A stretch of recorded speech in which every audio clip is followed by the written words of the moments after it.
Yan. Northern Davao Electric Cooperative Inc. Etong kadyutahan na ito ay sinadya ng mga ginayupak. Gaano ka-demonyo, kahayop, kabangag, kasatanas ang mga ginayupak, kamapya ito na dahil may nagrarally, i-off nila ang supply ng kuryente.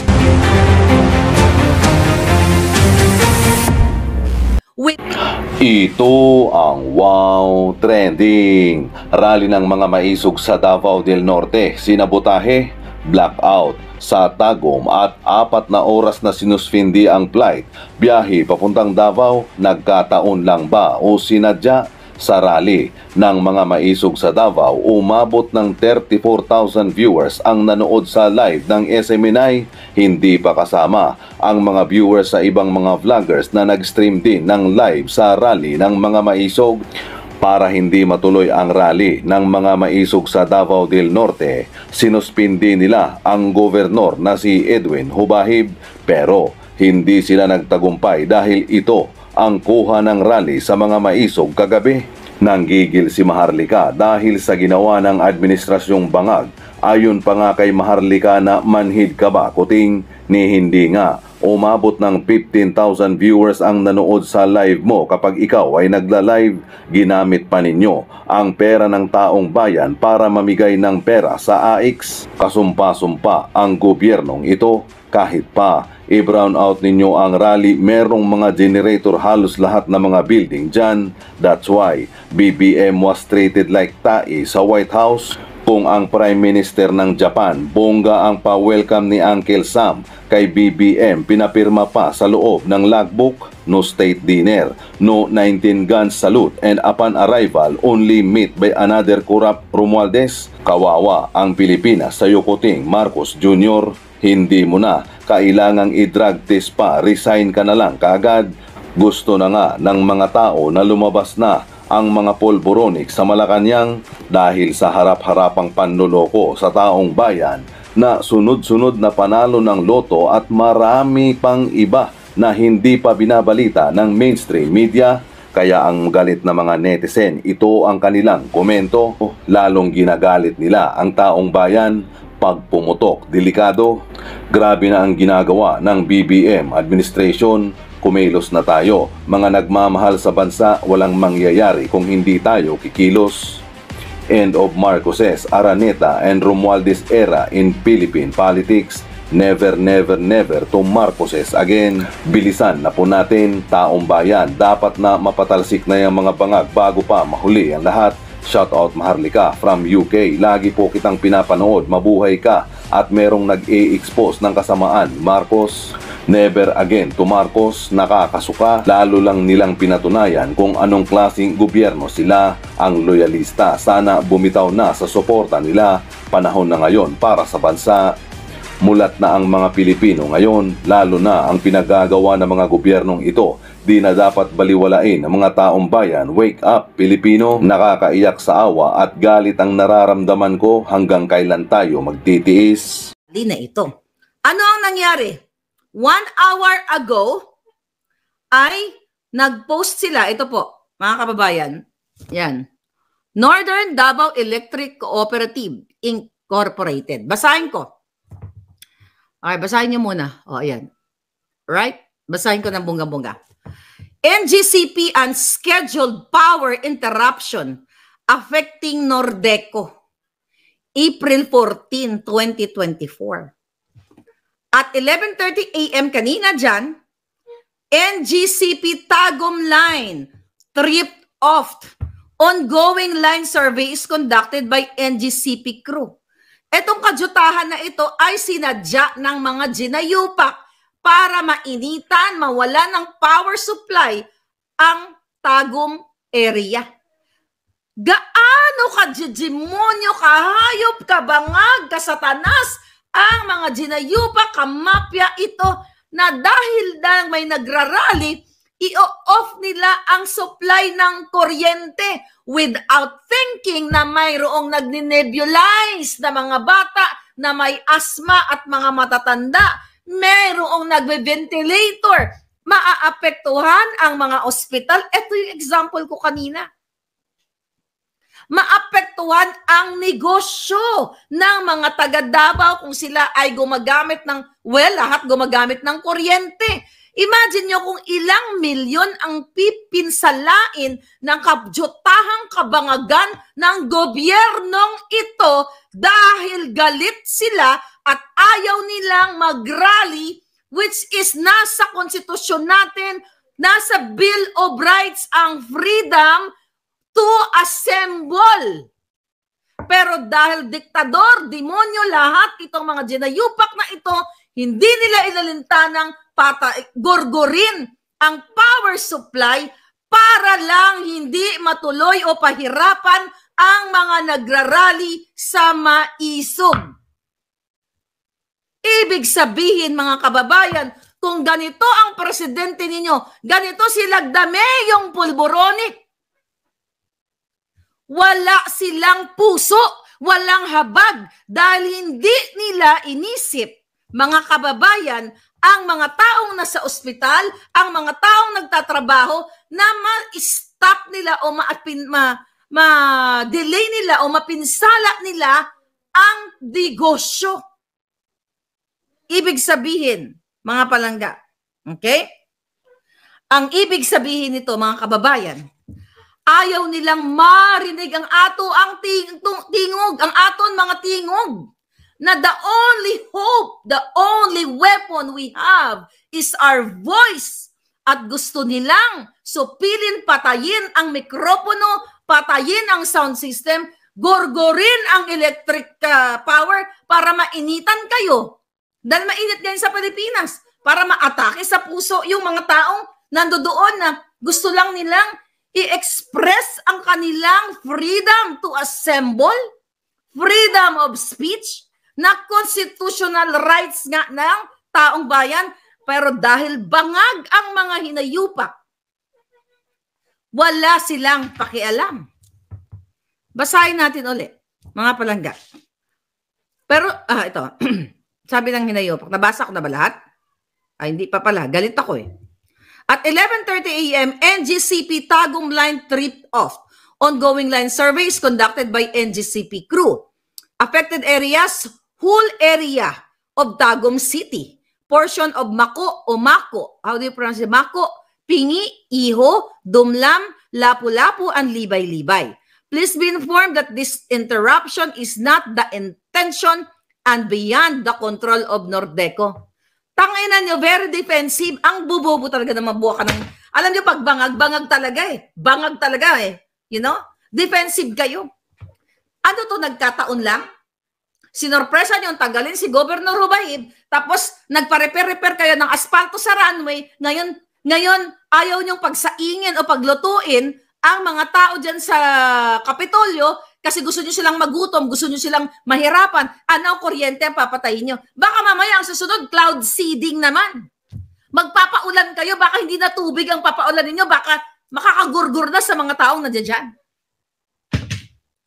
My God, mga pulis, mga army, I know, naririnig niyo ako.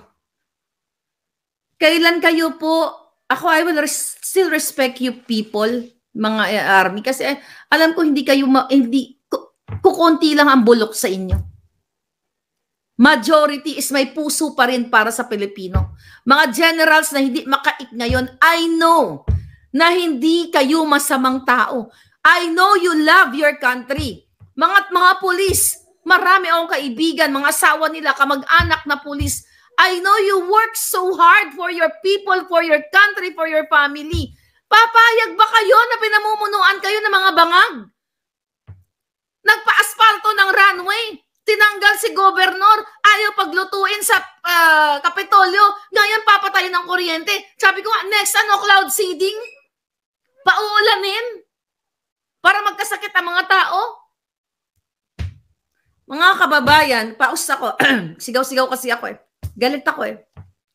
Mga palangga, basahin natin kasi may mga palangga tayo ngayon na nandoon sa Tagum. Okay? May message dito. I think, okay.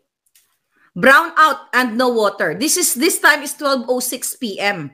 Ano oras sa Pilipinas? 1 something na, di ba? Sabi dito, brown out at walang tubig.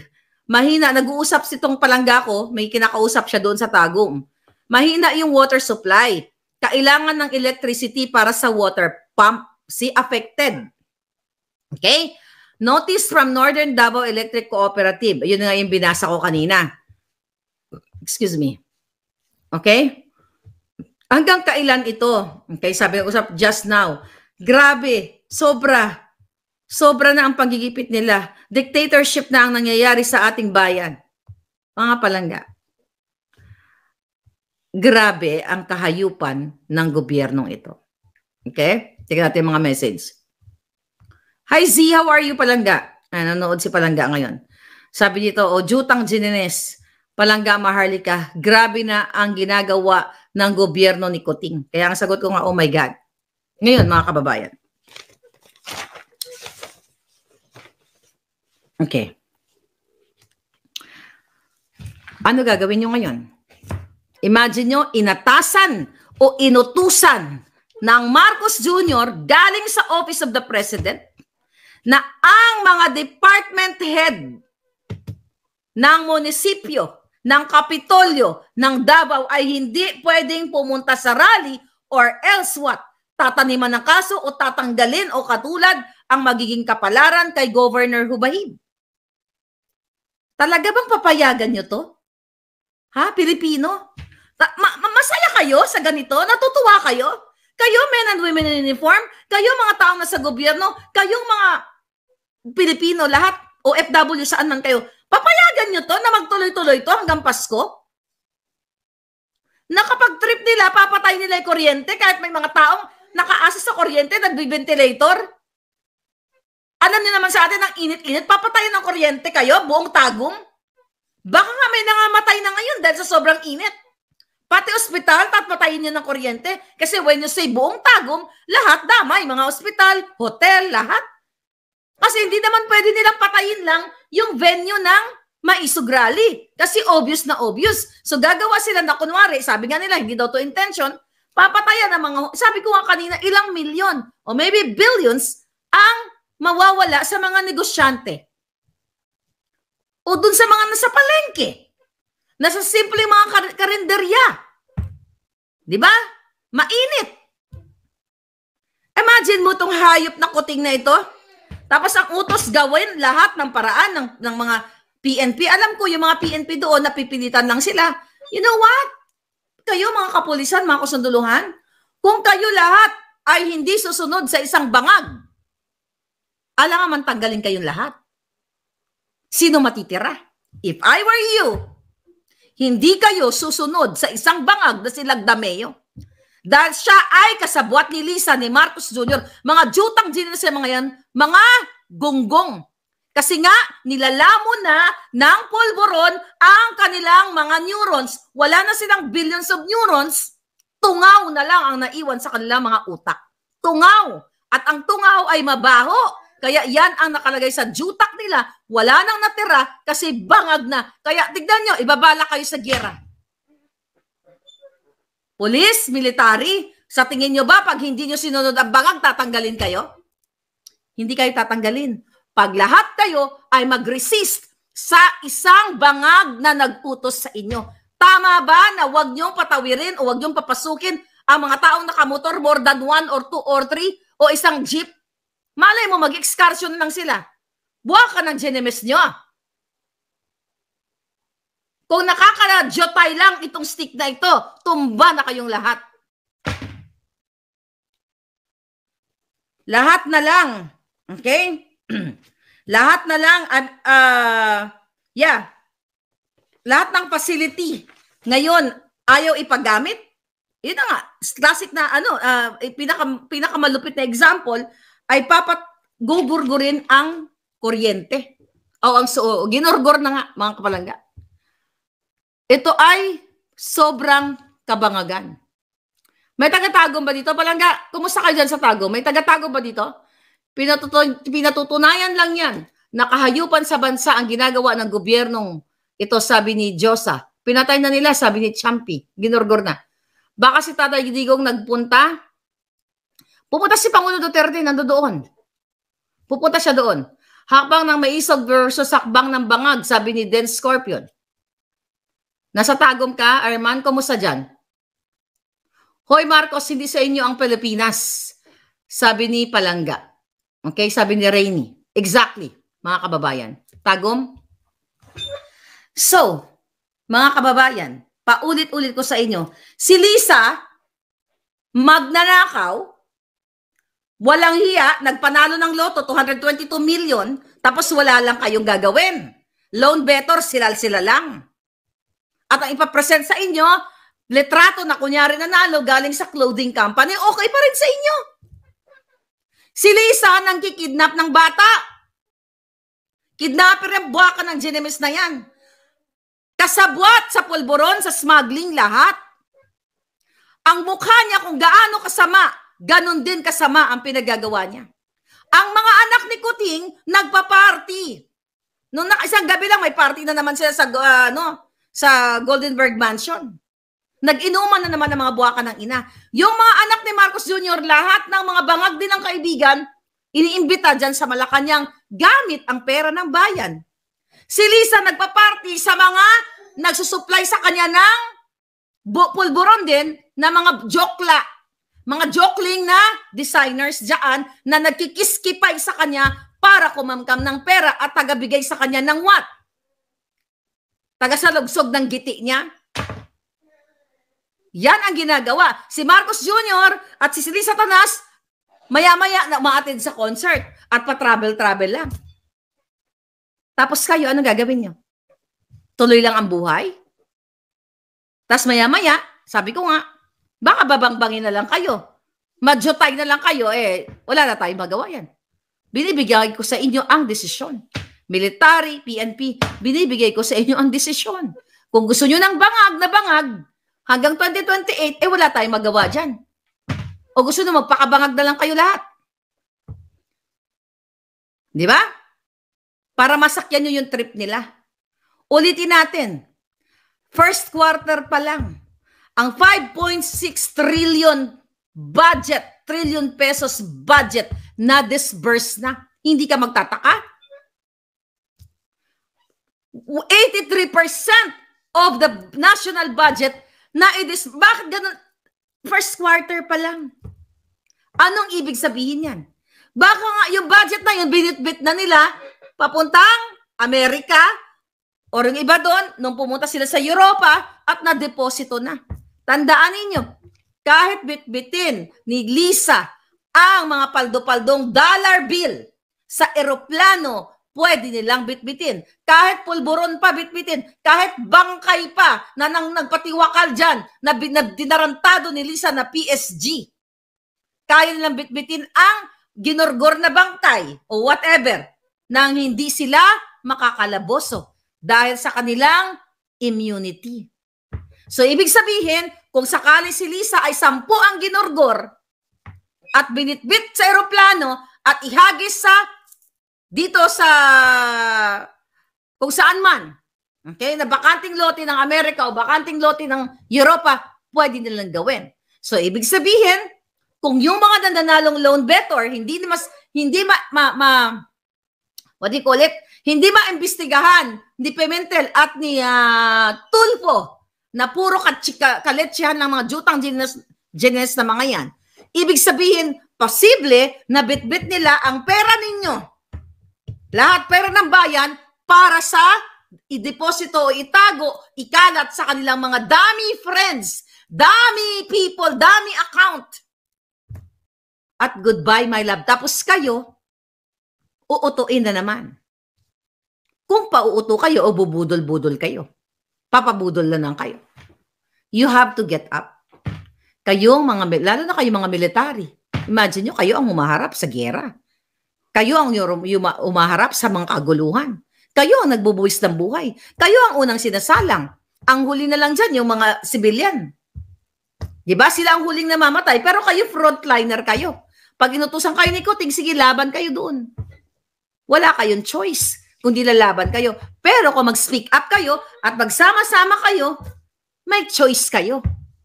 para ipaglaban ang inyong boses, ipaglaban ang inyong flag, ipaglaban ang inyong pamilya, ipaglaban ang inyong bayan na hindi kayo susunod sa isang bangag na presidente. Pero kung gusto nyo talaga na sumunod kayo sa bangag na presidente, wala tayong magagawa dyan. Magpakabangag na lang kayo. At yan ang ituro nyo sa mga anak nyo. Anak, kasi magpabudol na lang tayo kay Kuting. Mas masarap kasi na may presidente tayong nagpupulburon, mayroon tayong first lady na kidnapper. Baliktad na kasi anak ang mundo ngayon. Ganun ang gawin nyo. Military police. May pasalusaludo pa kayo. May pagmamahal pa kayo sa bayan sa flag. Pero tinotolerate nyo ang kidnapper na si Lisa.